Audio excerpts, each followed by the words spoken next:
tahun 2022. Di sini sebelum memulai materi, perkenalkan kami dari kelompok 6 dengan saya sendiri Cantika Putri dengan NIM 108230009. Perkenalkan, nama saya Arita Jurika Putri S dengan NIM 108230007. Saya Sulitin Andika dengan NIM 108230008.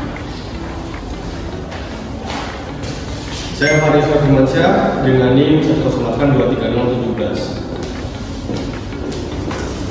Saya Mirsialan dengan NIM 108230026. Saya Rafika Prilasari dengan 1082330. Selanjutnya kita mengambil studi kasus di Rumah Sakit Banyumas.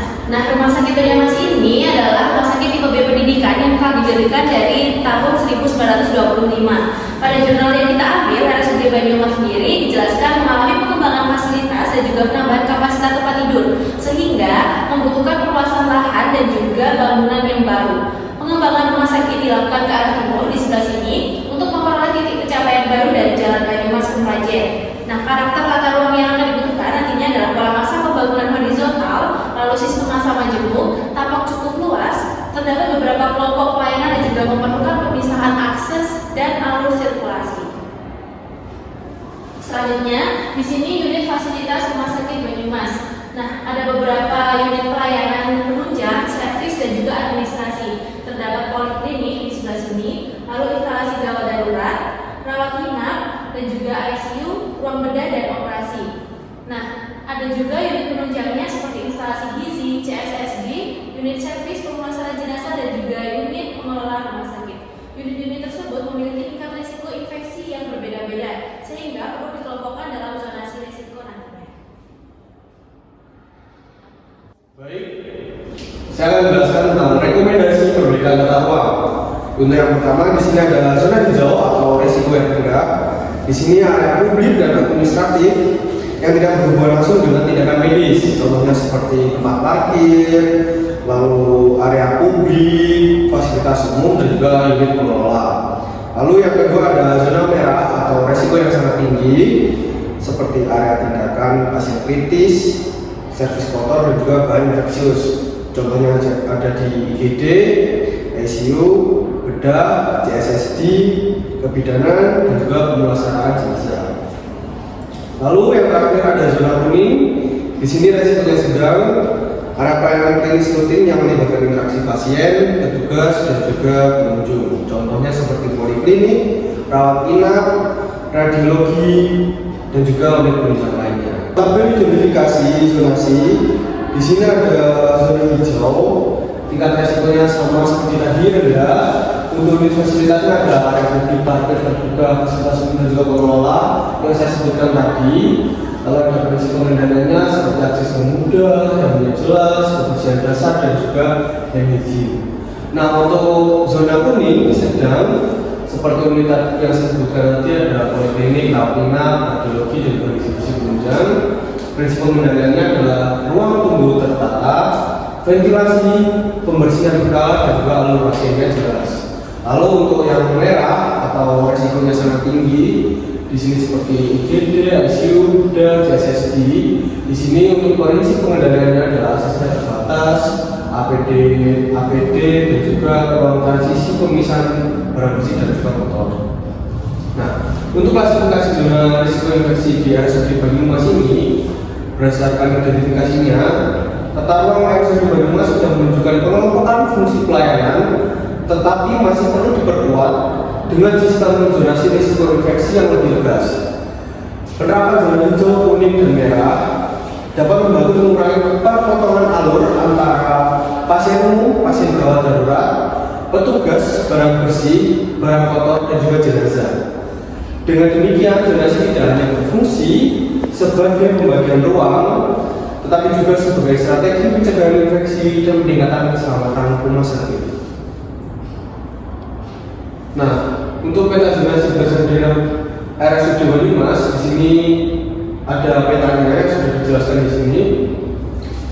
Untuk peta zonasi berdasarkan pena atau sistem lain RSUD Banyumas pada jurnal, hasil pembacaannya di sini area depan didominasi zona hijau dan kuning seperti parkiran, area publik, VIP, poliklinik, dan juga radiologi.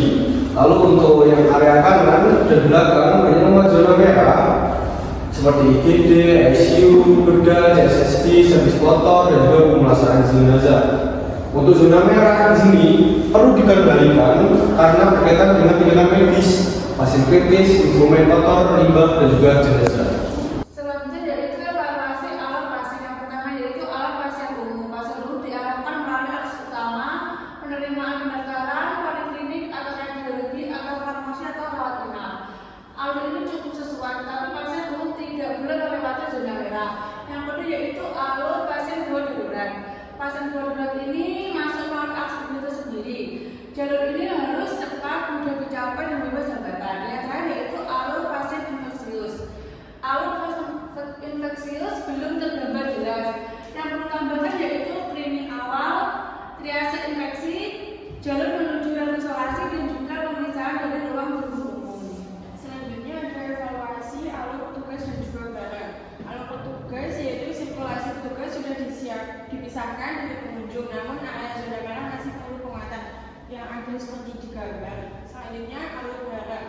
Sirkulasi servis sudah dipisahkan dari pengunjung, tetapi alur barang bersih dan juga kotor belum tergambar secara rinci.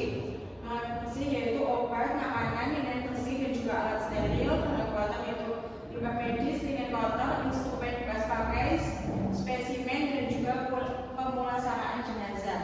Yang perlu ditambahkan yaitu ruang ganti, titik cuci tangan, titik APD, ruang transisi bersih kotor dan juga akses terbatas menuju UGD, CSSD, ICU dan juga bedah. Selanjutnya rekomendasi perbaikan tata ruang. Yang pertama ada penguatan zonasi, ada zona hijau untuk publik dan administrasi, zona kuning untuk pelayanan klinis rutin, zona merah untuk area kritis dan resiko infeksi tinggi. Yang kedua ada pemisahan alur pasien, ada pasien umum tidak melewati zona merah, pasien IGD memiliki jalur cepat dan bebas hambatan, pasien infeksius melalui screening dan triase khusus. Yang ketiga pemisahan alur petugas, ada petugas zona merah melalui ruang transisi, disediakan titik APD dan cuci tangan, akses petugas dipisahkan dari pengunjung umum. Yang keempat ada pemisahan barang bersih dan kotor, ada barang bersih dan kotor tidak memakai jalur yang sama, limbah linen kotor, instrumen kotor dan jenazah melalui jalur yang khusus. Dan terakhir ada kesimpulan, RSUD Banyumas ini memiliki banyak unit dengan tingkat risiko infeksi yang berbeda-beda, sehingga memerlukan zonasi yang jelas. Zonasi risiko infeksi dibagi menjadi 3, ada hijau, kuning, dan merah. Hijau ada area publik dan administrasi, lalu kuning pelayanan klinis rutin, dan yang terakhir ada merah area tindakan kritis, servis kotor, dan jenazah. Peta zonasi menunjukkan zona merah banyak karena berada di sisi kanan dan belakang rumah sakit, sehingga perlu kontrol yang akses yang lebih ketat. Alur pasien, petugas, dan barang sudah sesuai sebagian, tetapi masih perlu juga ada perbaikan pada triase pasien infeksius, lalu ruang transit petugas, dan jalur barang bersih dan kotor. Yang terakhir ada rekomendasi utama pada RS ini adalah memperkuat zonasi merah, kuning, hijau, memisahkan alur pasien umum dan infeksius, serta membedakan jalur barang bersih dan kotor. Sekian presentasi dari kelompok kami. Wassalamualaikum